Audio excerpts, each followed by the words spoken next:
for joining us. I'm Adam Cooperstein, and right now from coast to coast, really, we are seeing some of the largest demonstrations that we've seen yet against racial injustice and police brutality. And this is what it looked like right here in front of the White House. Thousands of people streaming outside in the streets, as you see painted with the words Black Lives Matter in yellow on the street. And look at the crowds in Philadelphia. Tens of thousands of people lined the streets near the art museum there, all of them calling for racial justice as well.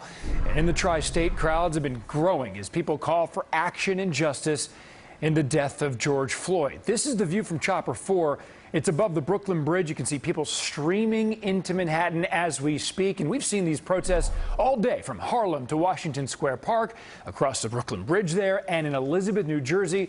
More than 1,000 people marching today just there alone. But all the crowds peaceful, diverse, and steadfast in their message. In Brooklyn, a memorial to the black people killed by police officers here. Organizers wrote the names of Eric Garner and more than 100 other people on black statues at Restoration Plaza in Crown Heights. Our team has every angle of this movement covered for you, starting with News 4's Miles Miller live in Washington Square Park. And Miles, this is a very large and very determined crowd today. That's right. We're at the tail end of a large demonstration here in Washington Square Park. It was billed as the March for Stolen Dreams and Looted Lives. This all started early this morning. News 4 hit the streets as protesters made their way from Harlem down here to Washington Square Park. Now, organizers want the city to cut funds for the NYPD's budget and divert them to youth programs. Now, they are also calling for an end to 50A, that's Civil Rights Law 50A, which shields the public release of police discipline records. All in all, the people who came out to the rally today said it was important for them to be here because this is historic. This is a history-making moment, a defining moment in our lives that will hopefully change the future of young men like my son. I think it's really important to show our support for Black Lives Matter and lift up voices of black people who feel that they're not being heard and haven't been heard for 400 years. With all this police brutality, specifically going after the black community, I think it's really important that we have a lot of white bodies here, allies here to support them. And there are still plenty of people here inside Washington Square Park. The protests, the demonstrations throughout the city expected to continue into the night. Right now on the other side of the camera, we hear a caravan of cars honking in support of all the people who've gathered here in Washington Square Park. Police expected to be out here with those protesters into the evening. We're live in Washington Square Park this evening. I'm Miles Miller, News 4 New York. A lot of traffic stopped and most people don't seem to care. Miles, thank you so much. Today's protest in Brooklyn, huge too. Barclays Center has been the center of protest and unrest there ever since the marching began in Brooklyn a week and a half ago. News 4's Adam Harding right back there for us tonight. Adam, the crowd's going to hold a vigil in less than an hour. What's that about? And Adam, we're here at Barclays Center right now. We can show you the size of this crowd an hour before that vigil is set to get underway. There are still hundreds of people that are right in front of Barclays Center, many of them holding signs. They were just singing moments ago, and you can hear them chanting right now. Now, on the other side of where these protesters are right here, you see the line of police. But we want to stress that this protest and every protest we have seen across this part of the city has remained incredibly peaceful. We were with them for about an hour marching down Atlantic earlier, and this is the crowd right now that is demanding justice in the wake of George Floyd's death, Breonna Taylor's case. I want to show you some video from within the last few hours because, Adam, the takeaway here is the protest that we are seeing on the streets, easily the largest that we have seen now in more than a week. This stretch for, I'd say, at least a mile. This group, thousands of people walking by our crew for, I'd say, a good 30 to 45 minutes straight without any gaps in this group. Their message, more than a week later, is still so powerful to hear, and it is drawing so much attention that some who have never protested before, Adam, said they felt compelled to come out today. I've only gone to 2 because I'm nervous about coronavirus and spreading that to the black community. I've been trying to be creative about how else I help out. At the end of the day, this has got to stop. It's been going on for centuries. I'm a teacher and my students are black and brown, and I think about them all of the time. And it's just hard to see that we have to fight this hard for justice. It's definitely a race issue, but it's also a humanity issue. A lot of lives are being lost no matter what. It's just, and I think more and more people are realizing what needs to be done. It's a lot more obvious. And Adam, you're taking a live look right now at the front of this protest. You're hearing no justice, no peace on the bullhorn. Again, we're still about an hour away from this vigil to get underway here, but still, certainly hundreds are at the stadium. One thing I do want to talk about real quick, Adam, masks. And we're hearing this from a number of protesters. Everyone that we can see here protesting just about has a mask on. But some are concerned that police around us are not wearing their masks, something, of course, we're going to watch out for. This is what happens when we deal with COVID-19, and we're also dealing with hundreds out protesting right now.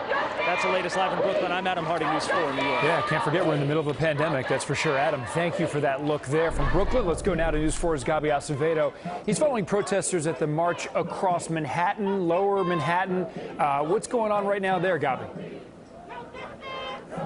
We are right now, Adam, at the West Side Highway. This wave of people crossed from the Brooklyn Bridge into the Manhattan side, stopped by Foley Square, and then kept moving towards Soho, Tribeca, stopping by the Holland Tunnel. And now you can see this crowd now close to the thousands, chanting things like no justice and no peace, hands up, don't shoot, and very powerful chant that goes, say his name or say her name, and then the crowd yells the names of George Floyd, of Eric Garner, of Breonna Taylor. Now, very special and very powerful moments that we have seen as the crowd walks by through, as I mentioned, Soho and Tribeca. You could see a lot of people coming out of their balconies, supporting the crowd, cars honking their horns in support of this crowd, really connecting with the message and the energy. And throughout the march, many protesters have expressed their disdain towards the curfew. They say the curfew is provoking situations after 8 p.m., and they wish that the attention would stay with the peaceful demonstrations. So again, these demonstrators don't agree with the curfew. Many have said that they will be going home in the next few hours, but others say that they will stay here to show their peaceful intentions. Reporting live from the West Side Highway, GABY ACEVEDO, News 4 New York. GABY, thank you. That curfew going into effect 8 p.m. until 5 a.m. again tonight. The NYPD tonight says they have now arrested one of the women suspected of vandalizing St. Patrick's Cathedral. Here's a look at the damage caused last weekend. The letters BLM scrawled on the side of the cathedral. George Floyd was written on the steps outside. Investigators say these are the two women who did it you're looking at in these surveillance pictures. Police have not said which one of them is now in custody. And among all these peaceful protests, we've seen some aggressive pushback from police, some violence directed at police, along with looting in parts of the city. And that's why so many stores are still boarded up, racing for what might come once that curfew ends and when the city begins to reopen on Monday. Chief Investigative Reporter Jonathan Dienst in the newsroom with more information on who could be behind this violence. Jonathan. Yeah, the arrest data is starting to come in, and we're getting a clearer picture of who's behind that violence. While some were from out of town, stats show the looting and other violence this past week was a majority of New Yorkers who carried out those incidents. And new video today of some of the attacks targeting police officers, including one of a knife-wielding suspect named Zenon Kamovich.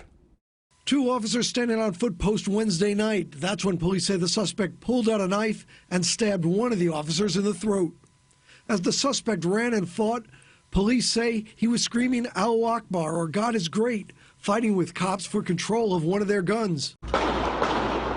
Even getting off several shots during the struggle, hitting two officers in the hand. Two other cops returned fire, critically wounding the attacker. This is Officer Yayanfront Jean-Pierre. He is the one who was slashed in the neck and is now recovering at home. Police say the blade just missed severing his artery. Although they say Kamovich posted anti-cop writings on Twitter, they want to know if he was inspired to strike by ISIS. It had the same tactics and indicators as attacks we've seen in Paris against police officers, in Europe against police officers. All this coming amid numerous attacks on officers. Nearly 300 cops have been injured. Two lawyers charged with firebombing police vehicles had their bail revoked by an appeals court this weekend. Across New York, many stores remain boarded up citywide with ongoing concerns about safety and security after this past week's looting and riots. Store after store in Manhattan and the Bronx hit. John Miller acknowledging not enough police earlier in the week, were in place to stop it. If a couple of hundred people knew to be in a certain place at a certain time for criminal activity, and we didn't detect that, that's on me. The night of June 1st, police said they had over 2,000 911 calls for help across the city, most for looting. Hundreds more came in the days before and after. And they show how some have been trying to take advantage of the protests. Some are gang members or in small groups trying to bring in weapons to try to make trouble. And online, police say all kinds of extremists are trying to disrupt the peaceful protests, from neo-Nazis to anarchists to terror groups, all trying to foment unrest. Everybody's getting into the game in the propaganda side for their own purposes, but if you combine them all, what they're seeking is more disorder, more violence, more mayhem. Police say 911 calls have dropped dramatically since the violence earlier in the week. With the city set for a partial coronavirus reopening on Monday, it's unclear just how many of those boarded up businesses plan to try to reopen. In the newsroom, Jonathan Dienst, News 4. Okay, Jonathan, thank you. George Floyd's life ended in Minneapolis. It started, though, in Fayetteville, North Carolina, not too far from there, outside a church in Rayford. Long lines today. Mourners forming this early today for a public viewing. They were allowed in 10 at one time to pay last respects to Floyd. And then a group of about 125 family and friends gathered inside for a private service. Some death ain't about dying. Some death is about waking all of us up. His private memorial here was filled with song and prayer. It's the second service for Floyd. A third one's going to be held in Houston. That's where Floyd grew up and lived much of his adult life. He'll be buried there on Tuesday.